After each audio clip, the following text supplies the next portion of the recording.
What's up, y'all? It's 94 Dro, 1/3 of the Dope or Nope podcast IG show. What's up, you guys? It's your girl Abeje, TheAtre, singer-songwriter, song constructor, ukulele and guitar teacher, and vegan YouTuber. So today we're doing a quick review of IHateKing's newest album called W.I.N.G.S, which stands for We're in Need of Growth Spiritually. If you think about the energy of Meek Mill and the kinds of instrumentals that Meek Mill uses, but then you think about the consciousness of Nas, you get IHateKing. If I had to say one thing about this album and nothing else, this is the album that forces you to listen and might piss some people off, but who cares? Honestly, this album just talked about so many heavy subjects, from social issues even to the status of our health and the treatment of Black people via America. Black eradication methods. I got my notes here, so give me a second. So how well did this album actually do? A 3.9 out of a 5 scale. 3.8. 3.87 out of 5. So first we're going to start with the album cover. A 5. 4.7 out of 5. As far as the engineering, mixing, and mastering is concerned, I rated this project a 3.5. The same kind of goes for the overall production. I actually rated that a 3 though. I didn't get very much originality out of them. So let's talk about the best tracks, or at least my favorite tracks on this album. Land of the Free. I was crazy about this track. I'm not even gonna lie. I loved every second of it. Strange Fruit, 155 and Counting, featuring Bam Bam. Let's talk a little bit about my least favorite tracks. New Currency, The Eyes, The Recipe, and A Wonderful World. These were the tracks where the beats, in my opinion, didn't really give the artist too much help. The tracks that were in the middle, or at least in my opinion, were the very first track, which is called A Penny for Your Thoughts. Compare this track to Dreams and Nightmares by Meek Mill. Pray versus Pray, P-R-A-Y versus P-R-E-Y. Every time I leave the house, my mama praying for me. When I see the police, it's like they praying on me. I did hear some things this artist could work on. One of them definitely his flows. I just believe they should get more dynamic. Huge shout out to all of the producers and engineers actually. And the Land of the Free, for me, is where W.I.N.G.S really takes its stride. It starts gaining some traction. The track itself is sonically well put together. The beat is amazing, just like a lot of these beats on this album. You're not gonna come across a beat, in my opinion, on this album that you're gonna dislike. He starts to talk about the spiritual aspects that one would need, or the spiritual lessons that he has learned in his life, that while the direct lessons that he gives might not necessarily fix the problem in a grand scheme of things, it does on a personal level, like on an individualized level. And if it can work in an everyday person's life, and maybe spiritually, if a nation could grow, it could work as a whole.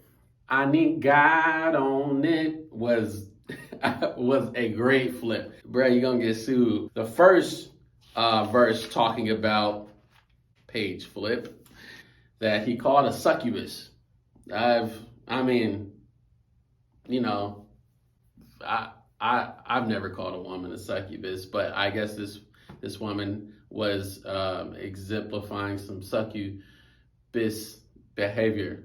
Sleepwalking in the Matrix, missing revelations, deep in the blue pill, settle for fornications. New Currency, bruh, I really did like your creativity in terms of the hypocrisy and what Black people and society as a whole, but I know that you really are diving in on the treatment of Black people, or the state of Black people in this nation, and what we value or what we deem as currency. The Recipe is a nice ode to melanin. We got them dripping in melanin, splash. That, you know, you really can't beat that. There's nothing really too much to hate on that song. I mean, you can't really hate Brown. Now, for this one to come after Recipe was very intentful, for one to big up melanin, but then also to highlight the atrocities that people have, or this nation and white America have pushed against that melanin. I would say as one of King's, or IHateKing's, can I just call you King?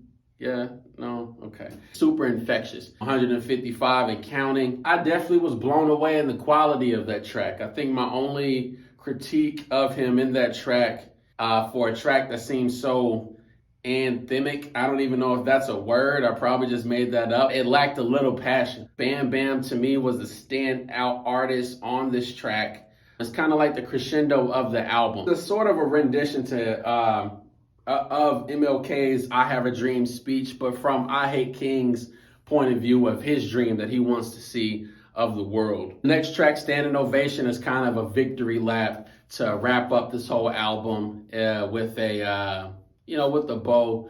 Track 11 felt a little long. IHateKing as an artist, he's very opinionated, very conspiracy heavy in terms of the things that he talks about, but does give you a bunch of Googleables. What are Googleables? Googleables are the things that make you come back to a album. You'll hear it and be like, what the heck is he talking about? Go Google it. Oh, damn. Okay, come back. Which is a good thing about an album because it shows it provides us some replayability. He really lays his opinions on the table and lets you know that from this point on, you're going to be in his space. My biggest hangups for this is that, IHateKing really asks a lot of questions, but doesn't provide too many answers besides we need spiritual awakening or spiritual growth.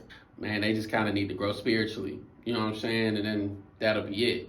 And the second one is that it is, heavily opinionated with moving the needle on how people feel, that I think that this kind of would push people away. Give this album a listen. One of the things I graded him on was his delivery. I gave him a 2.9 out of 5 because of timing issues. But the biggest reason he got a 2.9 out of 5 was because he used pretty much the same flow for 11 songs. And there are 11 songs on this album. No matter how good your content is or even how good your beats are, if you're gonna have the exact same flow for look, that's very dangerous. You don't wanna do that because you risk the listener getting bored. I have to say, all of your dubs were on point. For the most part, you were like this, up here with this hypeness and everything, but sometimes maybe it should have been down here, and then you could get a little hyper if you wanted to. Your song transitions are like spot on. Some of my favorites are actually from Recipe into Strange Fruit. This was genius, okay? With the Recipe, you had the splash as the beat was fading out. And then when you go to Strange Fruit, the beat starts and then you hear a to me, that was gold. That was magic. That's something that's so tiny, but really just elevated that experience for me personally. You had kind of reached the pinnacle or the climax of your album after 155 and counting, just based on how you placed the songs. I'm actually going to go into my top 3 favorite tracks. Number 1, Strange Fruit, 155 and counting featuring Bam Bam, The Recipe. One of my favorite lyrics that you and Bam Bam kept repeating throughout the song is, "This here is made by God, not the hands of no surgeon." To me, that was risky because in art, everyone gets to interpret things however they want. You could be saying your black is beautiful. You don't need to bleach yourself. You weren't made by man, so you're not imperfect. But the other thing that makes this so risky is because someone hearing that, like myself, I thought, he could also be saying, if you were made a man, you are a man. If you are made a woman, you are a woman. Now I want to talk about my least favorite, which were The Eyes, A Wonderful World, and New Currency. The middle tracks, Energy featuring Bam Bam, Penny for Your Thoughts, and Pray versus Pray. You're really gonna capture the attention of a lot of different people. Overall, things that need to be worked on: delivery. Work on using different flows just so you can keep people's attention. Try being a little more smooth. Our song placement, transition-wise, you did a wonderful job, but in certain areas, it was really lackluster, let down. The first 3 songs and the final 3 songs, you kind of butchered your placement on those, and it was like the middle of your album was the meat. I would recommend anyone listen to this album.